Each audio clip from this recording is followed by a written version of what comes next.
To the representatives of the Senate, starting with the Registrar, Ms. Fuller, the CEO and Principal of the Institute, Professor Anderson, he's somewhere around, members of the academic staff and support staff, Professor Diploma, who's with us here as well, representing the Senate, parents and friends of the graduates, the most valued guests of the day, to you, the graduates, I want to say congratulations.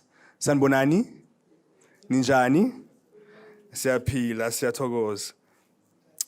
Yebo. Hayi sisakhuluma manje namhlanje. Siyabonga.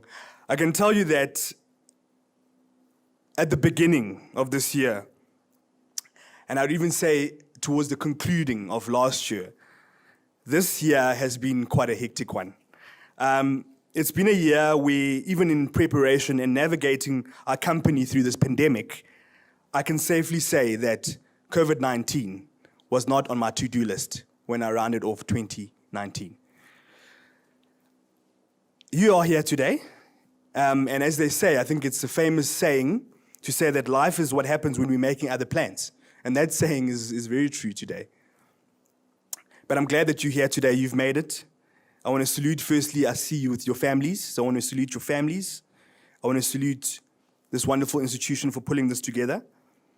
I want to recognize your achievement, your hard work, your discipline, and above all, your courage and confidence that you have shown. I want to dwell a bit more about your families. So your families and communities have believed in you. And I think no man's an island, and we should recognize that. So we salute them. Your educators have believed in you. You have believed in yourself. Some of you have even believed in yourself in the face of detractors and people who wanted to bring you down and thought they would bring you down. But I'm sure you've started learning not to pay too much heed to the ones that are critics. But I'm sure that you've realized, and I think this is a statement, that no one has ever erected a statue of a critic. Do you guys know critics? A few critics around that have got statues today. Not that we should celebrate statues, but it's a message that I think we should make. That statues, in fact, are erected by those who use the bricks of detractors and the ones that detractors have thrown at them to lay foundations of a brighter future.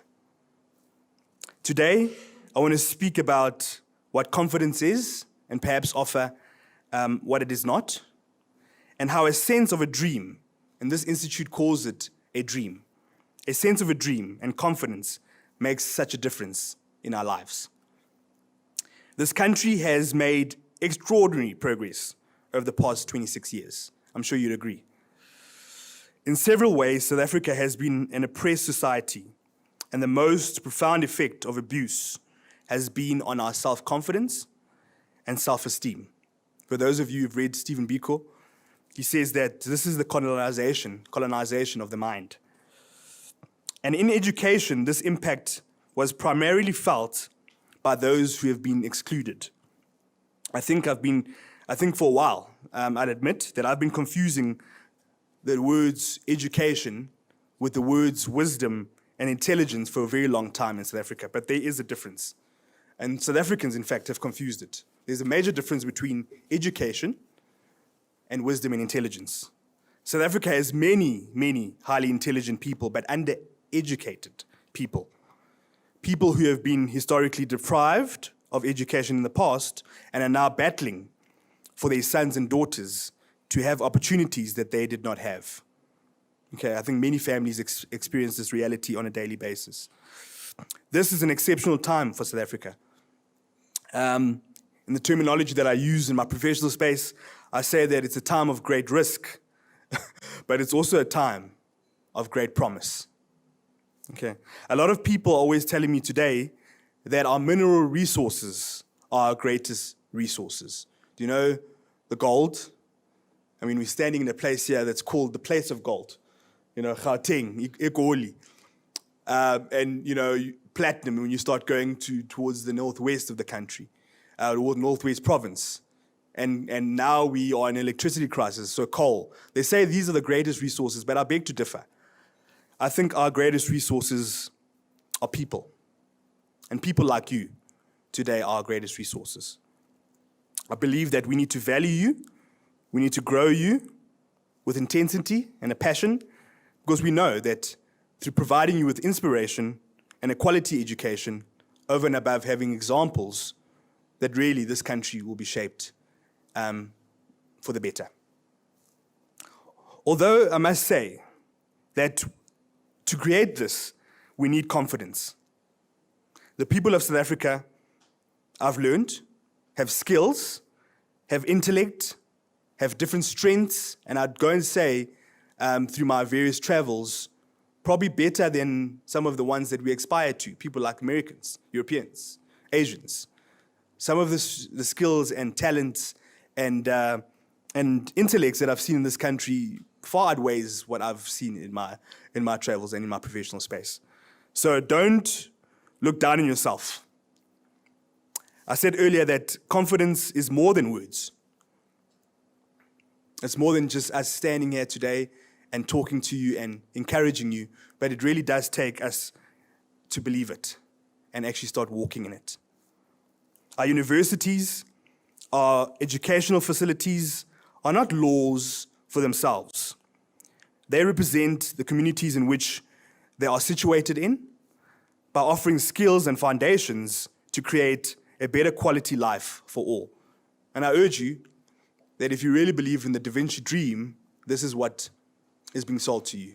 It needs to make a difference to better the quality of your life. So it shouldn't just be words, but it should really be actions that we create and an environment that we create to make a better life for all. Okay. On the other hand, something that plagues us, it's unfortunate that I have to share this today because I think we've heard a lot about it in the recent past, is corruption. Corruption is not based on self-confidence, contrary to popular belief, but it is based on self-weakness and a lack of personal meaning. The weakness that feeds the desire to take shortcuts and to take away from others. The weakness that says, I can't, not I can. Our society needs people who are optimistic and capable, confident in innovating and encouraging new ideas, and who are capable of managing well. Boy, I'm waiting for a time where some of you are in government. Some of you can steward the resources that are in government. But steward it well, not only for yourselves, but for the better of communities around you and for the country, if I can say that. So I encourage us today to manage well, to create new types of value, new industries. The tried and tested, unfortunately, guys, is done. We've done the tried and tested. We're looking for new values, new ideas, money to be earned for families, good health, and an education that our children can be proud of. But how do we create this true confidence, you might ask? The first value of true confidence is to realize and really know that you can learn your way through most things. And I could say that confidently today, that you can really learn your way through most things. When you know that you're never afraid of being stupid again, and you don't need to justify your ignorance or be afraid of something new, because it doesn't matter how smart an individual is, the reality for all of us is that we're not all smart, and we don't all know things. And I think that's why we need each other. And that's why I am so passionate and love the Da Vinci dream of co-creation. No man's an island. Take, for example, a CEO or professor, for that matter, and put them in a wetsuit under the sea. I mean, that is a fascinating picture, isn't it? The reality is that at that moment, they become beginners, and they have to take instruction from somebody else for that moment. So they are just novices at that stage. So we can learn, and we should not pretend that we know everything. The second stage of true confidence is to accept hope. Can I repeat that? I think the second step or stage of true confidence is to accept hope, even in the face of difficulty. If there is no hope, then hope is the only answer. In my book, research has shown that we are wired to believe that cynical and pessimistic people are smarter than optimists. But that's not actually true. In reality, pessimists suck out creativity out of a situation. Okay, so I hope that we would rather be optimists, people who look to not just be problem solvers, because pessimists are problem solvers. They can give you a lot of ideas, fancy theories, but I want us to be opportunity seekers. I think this country needs more opportunity seekers and not just problem solvers. Because once we start seeking opportunities, then everything is possible.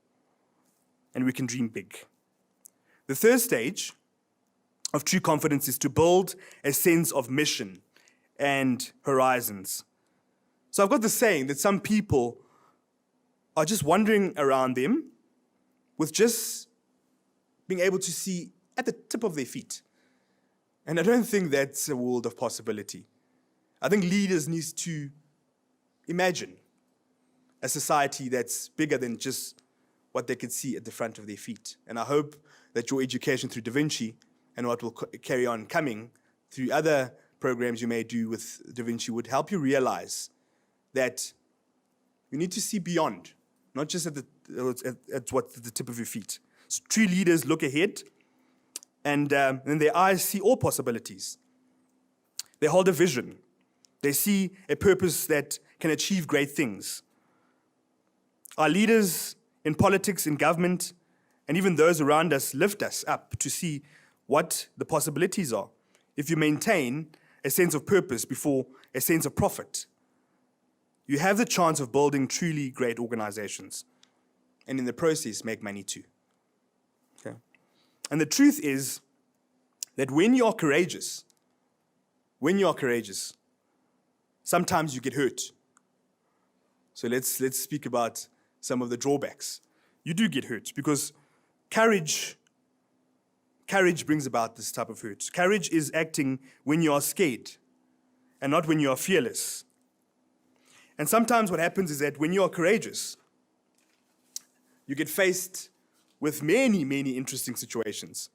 And the final point is, when you're generally a courageous person, you get faced with ridicule because it stretches you to be imaginative. It stretches you to think outside the box. And when you are thinking outside the box and trying to imagine a different reality, people become very resistant. And you are up against opposition. And the establishment doesn't like change.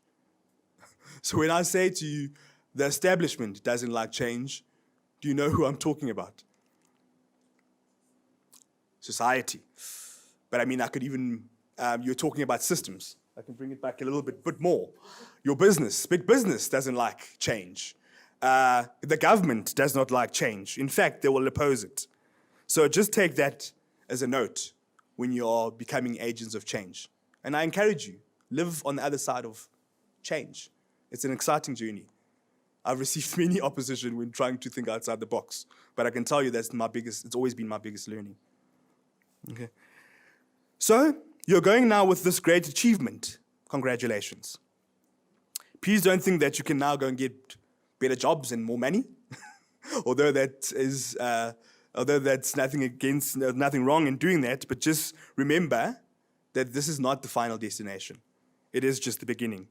So, I hope that as my parting words, as Da Vincians, that you would say what we believe in, and you would dream what we dream in, is to influence the co-creation of a sustainable society.